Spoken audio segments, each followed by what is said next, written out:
to another video. So yesterday I was drafting up some ideas for an illustration for a competition. Today I'm going to work on that, but I'm not entirely sure about the format. I might flip the image, but I'm not sure. So I've sent off some photographs of a printout of both options to my pal, and I'm waiting to see their response, to see if it marries up with what I think as well, and then I'm going to get going on it. So while I'm waiting for that response, I thought I'd share a few things that I like to do on a productive day illustrating a finished piece. Because you do see me sketching in cafes a lot and sketchbooking, and sketching does play a big part of my life, I'm not going to lie. But sometimes I need to sit down at my desk, and there are some situations and things, I don't know how else to describe it, that make it more likely that I'm going to get some work done. So I'm going to share those. The first of which is podcasts. Now, I was never really sold on podcasts before, but more and more I do really like them. My favourite, so the first one is a podcast you've probably heard me talk about before. It's by Andy J. Pizza, called the Creative Pep Talk Podcast, and it's about how to navigate the creative community. And I think Andy J. Pizza, or Andy Miller, he has a pen name, they put a really interesting slant on how to navigate your way through a creative career path. So I definitely recommend that. It's nice in the background. So especially if I'm working on my iPad, I can put my podcast on the same device and I can manage it fairly easily without having to change devices or whatever. So that is a good one. The second one is a podcast by The Good Ship Illustration. They've got their own podcast. It's called The Good Ship Illustration Podcast. You've heard me mention The Good Ship Illustration before. They are basically a bunch of humans who have got some courses and some resources to help you improve your relationship with art and help you to improve your relationship with a career in art as well. So Helen, Tanya and Katie are three human beings who all have illustration careers in different areas of art and illustration. So they've got a lot to bring to the subject matter. And again, it's one that I like putting in the background. I like listening to them talk anyway, but they do have some gems of wisdom. And the Good Ship Illustration people are the people who got me back into sketching. I've mentioned this in a few other videos, and I've mentioned it in the comments to a few people recently, but their free resource on their website called The Sketchbooker's Friend, basically a really quick audio guide that they did during the lockdowns, and it's a kind of walkthrough on how to do time sketches. And doing that thing, it's really quick. It's a really quick audio file. If you don't do anything else today, I would recommend doing that if you haven't already. It was so quick, it was so easy, and that unlocked something in my brain. Just timing my sketches and having the focus of my sketch being how much I can get done in the time, rather than trying to get something down that is amazing, really unlocked something in my brain and made it possible for me to sketch every day without it prompting that kind of internal monologue of "you're not good enough." So yeah, I would highly recommend that. Another thing is something that I've done which makes my drawing a bit easier, and it makes me use more materials, which has got to be good, rather than just sticking to the same old stuff. And it is this. It's organising my pencils by colour rather than by type. So I used to have all of my pastel pencils together, all of my coloured pencils together, all of my pens, all of my crayons, and I never used them because I never get like several boxes of stuff out. Now if I want a green, I've got a choice between pens, coloured pencils, different brands of coloured pencils, pastels, crayons, and this makes me feel more like actually using the materials that I have, and it has proved true. I use more of the materials that I have now than before, when I was just keeping everything in a box in my drawer separately.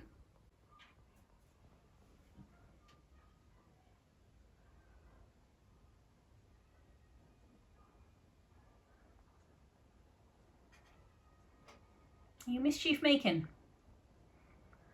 Are you looking for mischief? Is it in the box?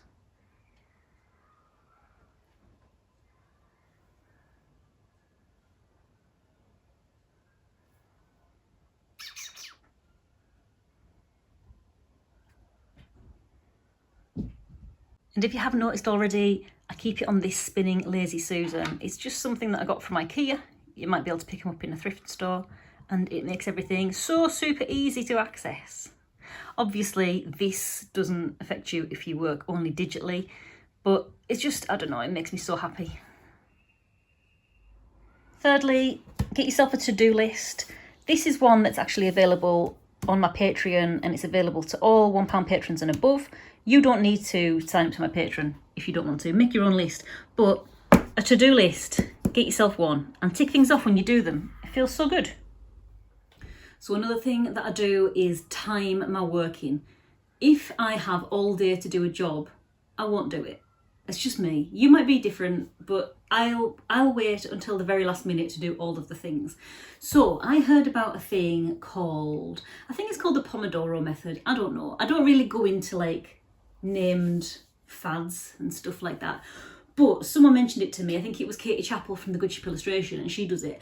And it just seemed like such good sense to time your work and then give yourself a break before you time your work again. Because I was saying this the other day on one of my videos, if you saw it, when you work for yourself, you don't have a boss or a timetable telling you this is when you take your break. This is when you take your lunch. You've got to go outside for a bit now. It's not like the old Nintendo Wii days when they'd get you to take a break and go outside. It's all on you, and sometimes you've got that pressure. If you forget that you've got to be kind to yourself, you've got that pressure to like, oh my God, I've got to succeed. I've got to go, do all of the work. You've got to give yourself a break. But conversely, you can't just give yourself all the breaks. So what I tend to do, and you might have heard me talk about it when I've been going to do my business records, I do this all the time with my business records.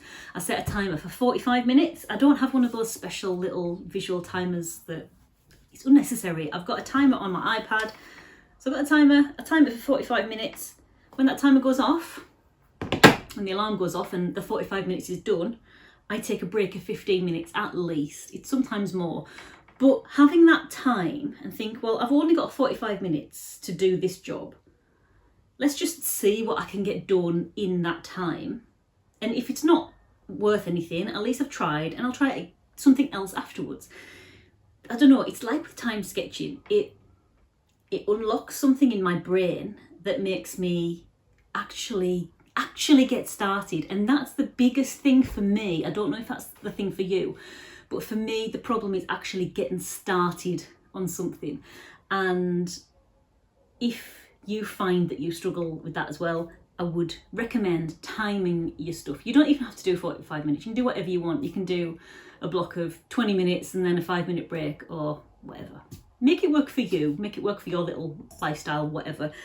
But this is a method that really does help me. And that's what I'm going to be doing once I get my feedback from my pal about this illustration that I'm going to be working up today. And for my digital artist friends, can I suggest this little thing? It is a little 2-finger glove. And what it does, it intends to work in a couple of ways. So when you're working on a touch screen, for example in Procreate, it means that your hand isn't accidentally going to make a mark. And also, even if you don't use a touchscreen and you're using a drawing tablet or something like this, it means that your hand will glide nicely over the surface rather than getting stuck or juddering when your skin comes into contact with the shiny surface. I really love it. I can't quite remember where I got it from. It might have been one of my cheap plug-in original drawing pads that I got. I think it was about 20 quid. I can't remember the brand actually, for my old computer or laptop. And it is the thing that I find the most useful. And when I can't find this glove, it makes my drawing practice really unsatisfactory.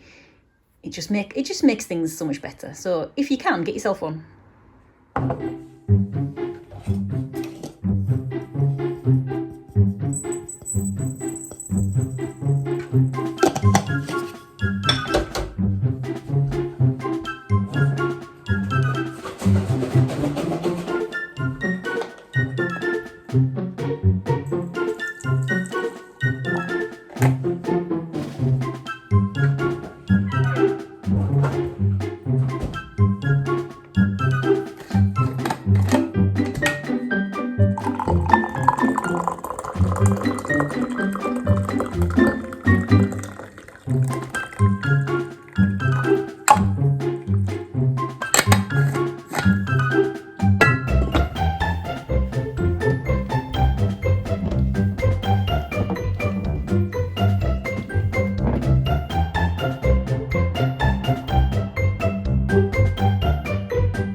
it is about time that I actually sit down and do the work that I intended to do. I hope you've liked this video. If you have, give it a thumbs up. If not, don't worry, there'll be more illustration videos in the future. I do them almost every day, but I really do need to sit down and do this finished piece right now. So I'm going to leave this video here and I will hopefully catch you in the next one. So until then, bye.